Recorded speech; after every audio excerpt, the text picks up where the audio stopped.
Nanggigigil na naman ako. Nanggigigil ako. Nung nakaraan, nanggigigil ako kay Delima eh. Ngayon, nanggigigil na naman ako. Dito kay Soto. Nung dumaan video sa akin ni Soto, sabi niya, hindi ka karapat dapat maging senador pag duwag ka. So, parang tinutukoy niyo si Chis ah. Duwag pa ba yan? Sinabihan ni Chis yung mga congressman na kung kayo niya, isunod-sunuran sa speaker, ako hindi. 200 congressman tinamaan doon.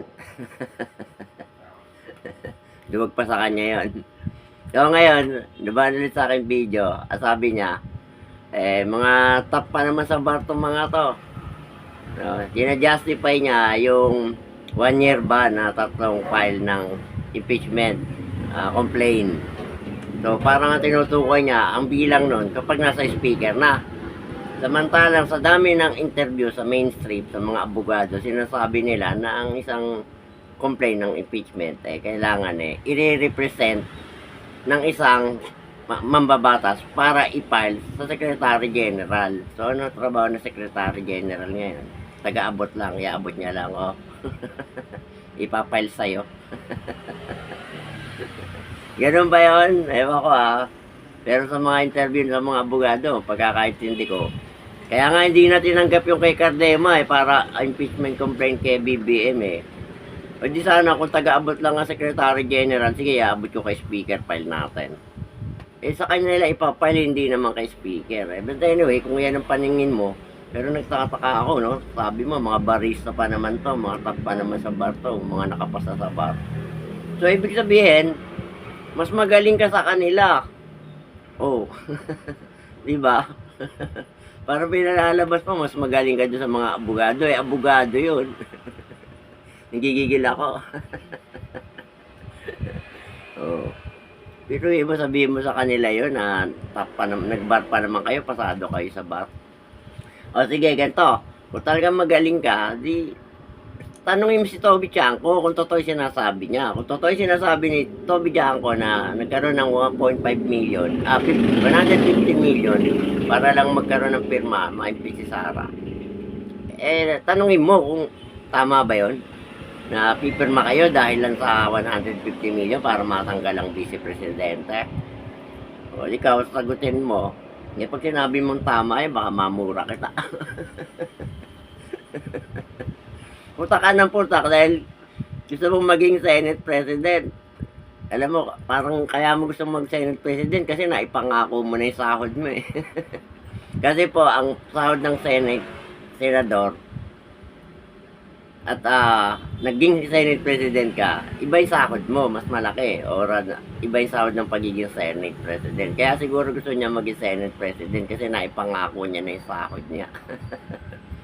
Huwag mong benggain yung mga kapwa mo senador, mga nakakasama mo rin yan Dahil lang ka gusto mong maging Senate President, putak ka ng putak.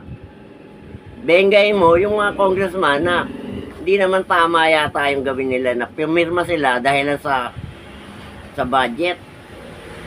Yun lang ang naging naging politika tuloy, pinolitikan nila. At anong purpose nila? Ba't ang Vice President na wala naman trabaho kundi mag-antay-mategi yung Presidente? Yun ang gusto nilang tanggalin. Anong klase itong taon to? Nakagustuhan lang na maging Senate President. Yung lumalabas sa bibig niya, lumalabas yan yung pinakamagaling na senador diba?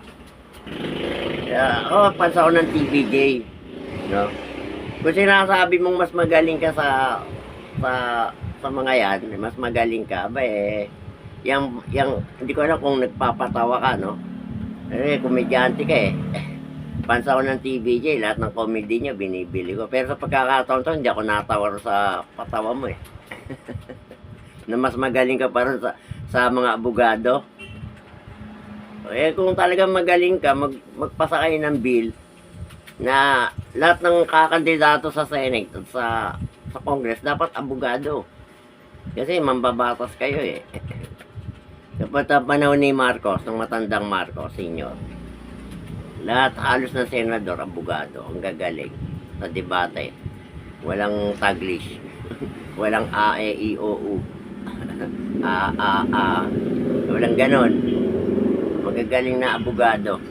Sila yung mga senador. O, kita mo naman yung mga sinusundan yung batas ngayon, sila gumawa nun. Ang problema, binabali nyo.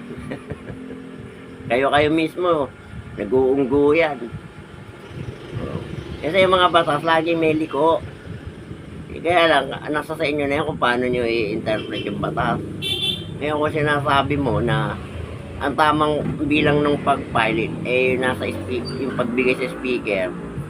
Ang alam ko sa mga interview sa naririnig ko sa mainstream na ay speaker, siyempre, siya maglilid doon sa botohan kung i-impeach talaga. So, kukuha siya ng pirma, kaya nga nakakuha ng pirma Pero ang tumanggap niya ng file, Secretary General. Pero ewan ko kung tama ka rin mas magaling ka rin sa mga abogado Ibig sabihin pala, yung pinag-aralan ni Tolentino na international law sa ibang bansa, wala pala sinabi sa'yo yun.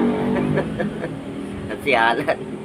Tingin ko, hindi ka mananalo ng debate kay Alan magaling dumibate si Alan, si Bongbong Marcos nga, nangiti na lang nung kampanya At isa pa, si Bongbong Marcos tinalo ni Lenny. Kaya siya nanalo. Ayaw tanggapin itong mga loyalista na kaya nanalo dahil kay Sara. May botante raw sarili si BBM. Kasi Lenny nga, hindi ka nanalo Gumasos pa kayo para lang malaman na nadaya ka Di rin lumusot At naalala ko nung naging senador to, sa ako na kukwento, baka mamaya kasuhan ako nito So yun lamang, nanggigigil lang ako. So pakipollow po ang aking Facebook, YT at TikTok. Babush.